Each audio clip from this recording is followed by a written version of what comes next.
ನಮಸ್ತೆ, welcome to Chaitra Kundapura YouTube channel. ಇವತ್ತಿನ ವಿಶೇಷವಾಗಿರೋ ವ್ಲಾಗ್ ಇದು. ನಮ್ಮ ಸ್ವಾತಂತ್ರ್ಯೋತ್ಸವದ ದಿನಾಚರಣೆಗೆ ಸಂಬಂಧಪಟ್ಟಿರುವಂತಹ ವ್ಲಾಗ್ ಇದು. ಸೊ ನಾವು ಇವತ್ತು ಗದಗಲ್ಲಿದ್ದೀವಿ. ನಾನು ಶ್ರೀಕಾಂತ್ ಗದಗಿಗೆ ಬಂದಿದ್ದೀವಿ ಇವತ್ತು. ಅಂದರೆ ನಿನ್ನೆ ಒಂದು ಶೂಟಿಂಗ್ ಇತ್ತು, ಮುಗಿಸ್ಕೊಂಡು ಇವತ್ತು ಬೆಳಗ್ಗೆ ರೀಚ್ ಆದ್ವಿ. ಈಗ ಗದಗಲ್ಲಿರೋ ಒಂದು ಸ್ಕೂಲಲ್ಲಿ ಕಲರ್ಸ್ ಕನ್ನಡ ವತಿಯಿಂದ ಇಂಡಿಪೆಂಡೆನ್ಸ್ ಡೇ ಸೆಲೆಬ್ರೇಷನ್ ಇದೆ. ಸೊ ಅದಕ್ಕೆ ಹೊರಡ್ತಾ ಇದ್ದೀವಿ. ಸೊ ನಾನು ರೆಡಿ ಆಗಿದ್ದೀನಿ ನೋಡಿ.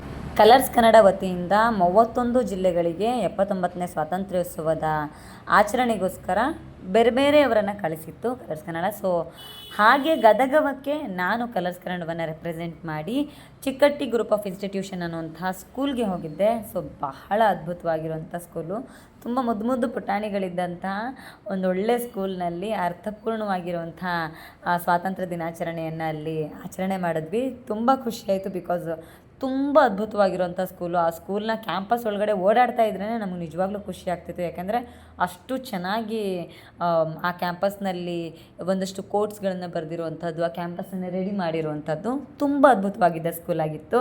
ಸೊ ಅಲ್ಲಿ ಭಾಷಣವನ್ನು ಮಾಡಿದೆ.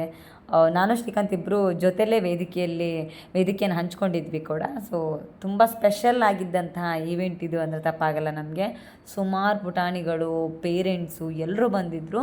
ಮತ್ತು ಆ ಕಾಲೇಜ್ ಕೂಡ, ಸ್ಕೂಲ್ ಕೂಡ ತುಂಬ ಚೆನ್ನಾಗಿತ್ತು. ಸೊ ಹಾಗಾಗಿ ನಮಗಂತೂ ತುಂಬ ಮೀನಿಂಗ್ಫುಲ್ ಆಗಿರುವಂಥ ಈವೆಂಟ್ ಆಗಿತ್ತಿದ್ದು. ಸೊ ಸುಮಾರು ಜನ ನನ್ನ ಹತ್ರ ಮೊನ್ನೆ ಕೂಡ ಕೇಳ್ತಾಯಿದ್ರು. ನಿನ್ನೆ ನಾನು ಫೋಟೋಸ್ಗಳನ್ನ ಶೇರ್ ಮಾಡಿಕೊಂಡಾಗ ಇದನ್ನು ಇನ್ಸ್ಟಾಗ್ರಾಮ್ನಲ್ಲಿ ವೀಡಿಯೋನ ಶೇರ್ ಮಾಡಿಕೊಂಡಾಗ ಸುಮಾರು ಜನ ಕೇಳ್ತಾಯಿದ್ರು, ನಿಮ್ಮ ಸಾರಿ ಆ್ಯಂಡ್ ಬ್ಲೌಸ್ ಎಲ್ಲಿಂದು ಅಂತ. ಸೊ ನನ್ನ ಸಾರಿ ನಾನು ತೊಗೊಂಡಿರೋ ಒಂದು ತನಸಿ ಅನ್ನುವಂತಹ ಇನ್ಸ್ಟಾಗ್ರಾಮ್ ಪೇಜಿಂದ. ಸೊ ತನಸಿ ಸಾರೀಸ್ನವರು ಅದನ್ನು ಕಳಿಸಿದ್ರು. ಈವನ್ ಬ್ಲೌಸ್ ಅದನ್ನು ಅದ್ವಯ ಡಿಸೈನ್ ಅವರು ಡಿಸೈನ್ ಮಾಡಿರೋವಂಥದ್ದು. ಸೊ ಕಾಂಟ್ರಾಸ್ಟ್ನಲ್ಲಿ ಅದನ್ನು ಪ್ಲ್ಯಾನ್ ಮಾಡಿದ್ವಿ. ಇದು ಇಂಡಿಪೆಂಡೆನ್ಸ್ ಡೇಯ ಸಭಾ ಕಾರ್ಯಕ್ರಮ ಆದಮೇಲೆ ಈ ಮಕ್ಕಳ ಡ್ಯಾನ್ಸ್ ಇತ್ತು. ತುಂಬ ಖುಷಿ ಆಯ್ತು ನೋಡಿ. ನಮಗೆ ನಮ್ಮ ಚೈಲ್ಡ್ಹುಡ್ಡೇ ನೆನಪಿಗೆ ಬಂತು. ಪುಟಾಣಿ ಮಕ್ಕಳು ಇಲ್ಲಿ ನೋಡಿ, ಇಲ್ಲೊಂದು ಪುಟ್ಟ ಹುಡುಗ ಸುಮ್ಮನೆ ಹತ್ಕೊಂಡು ನಿಂತಿರೋದು, ಡ್ಯಾನ್ಸ್ ಮಾಡ್ತಿಲ್ಲ, ಅಮ್ಮ ಎಲ್ಲಿ ಅಂತ ಹುಡುಕ್ತಾ ಇದೆ ಆ ಹುಡುಗ. ಸೊ ಇದೆಲ್ಲ ನೋಡಿದಾಗ ನಮಗೆ ನಮ್ಮ ಚೈಲ್ಡ್ಹುಡ್ಡೇ ನೆನಪಿಗೆ ಬಂತು. ಕೆಲವು ಮಕ್ಕಳು ತುಂಬ ಆ್ಯಕ್ಟಿವ್ ಆಗಿದ್ರು. ಆ ಮಗು ಅಂತೂ ಫುಲ್ಲು ಹತ್ಕೊಂಡು ಅಮ್ಮನ ಹುಡುಕ್ತಾ ಇತ್ತು. ಸೊ ತುಂಬ ಚೆನ್ನಾಗಿತ್ತು. ಸಾಕಷ್ಟು ಮಕ್ಕಳನ್ನ ಭೇಟಿ ಮಾಡಿದೆ, ಪೇರೆಂಟ್ಸ್ನ ಭೇಟಿ ಮಾಡಿದೆ.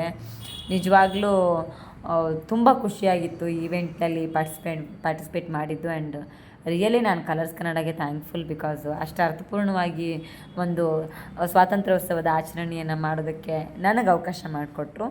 ಸೊ ಇದು ಇವತ್ತಿನ ಸ್ವಾತಂತ್ರ್ಯೋತ್ಸವ ಆಗಿತ್ತು. ಸೊ ಸ್ವಾತಂತ್ರ್ಯೋತ್ಸವ ಚಿಕ್ಕಟ್ಟಿ ಗ್ರೂಪ್ ಆಫ್ ಇನ್ಸ್ಟಿಟ್ಯೂಷನಲ್ಲಿ ಮುಗಿಸಿದ ಮೇಲೆ ನಾವು ಬಂದಿದ್ದು ಬಹಳ ವಿಶೇಷವಾಗಿದ್ದಂತಹ ಗದಗದ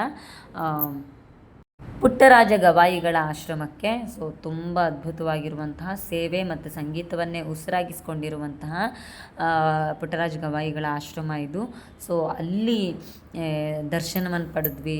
ಆ ಆಶ್ರಮಕ್ಕೆ ಹೋದ್ರೇ ನಿಜವಾಗ್ಲೂ ಅದ್ಭುತ ಅನಿಸುತ್ತೆ. ಯಾಕೆಂದರೆ ನಿರಂತರ ಸಂಗೀತ ಸೇವೆ ನಡೆಯುತ್ತೆ ಇಲ್ಲಿ. ಅನ್ನ, ಅರಿವು, ಅಕ್ಷರ ಮತ್ತು ಆಶ್ರಯ ಇದಿಷ್ಟು ನಿರ್ಗತಿಕರಿಗೆ ಮತ್ತು ಅಂಧರಿಗೆ ಸಿಗಬೇಕು ಅನ್ನುವಂತಹ ಧ್ಯೇಯವನ್ನು ಇಟ್ಕೊಂಡು ನಡೀತಾ ಇರುವಂತಹ ಆಶ್ರಮ ಇದು. ಇಡೀ ಜಗತ್ತಿಗೆ ಮಾದರಿಯಾಗಿರುವಂತಹ ಆಶ್ರಮ ಅಂದರೆ ತಪ್ಪಾಗಲ್ಲ. ಸೊ ನಮಗಂತೂ ಬಹಳ ಖುಷಿಯಾಯಿತು, ಒಂದು ಸಾರ್ಥಕ ಅಂತ ಅನ್ನಿಸ್ತು. ಯಾಕಂದರೆ ಅಷ್ಟು ಅದ್ಭುತವಾಗಿದ್ದಂಥ ಆಶ್ರಮಕ್ಕೆ ಒಂದು ಒಳ್ಳೆಯ ದಿನ ಹೋಗಿ ಅಲ್ಲಿನ ಕಾರ್ಯಕ್ರಮದಲ್ಲಿ ಭಾಗವಹಿಸಿದ್ದು ನಮಗೆ ಬಹಳ ವಿಶೇಷವಾಗಿರುವಂತಹ ಕ್ಷಣ ಆಗಿತ್ತು. ಸೊ ತುಂಬ ಅರ್ಥಪೂರ್ಣವಾಗಿದ್ದಂಥ ದಿನ ನಮ್ಮದು. ಸೊ ಇದಾಗಿತ್ತು ಇವತ್ತಿನ ವ್ಲಾಗ್. ಮುಂದಿನ ವ್ಲಾಗಲ್ಲಿ ಮತ್ತೆ ಸಿಗ್ತೇನೆ. ನಮಸ್ಕಾರ.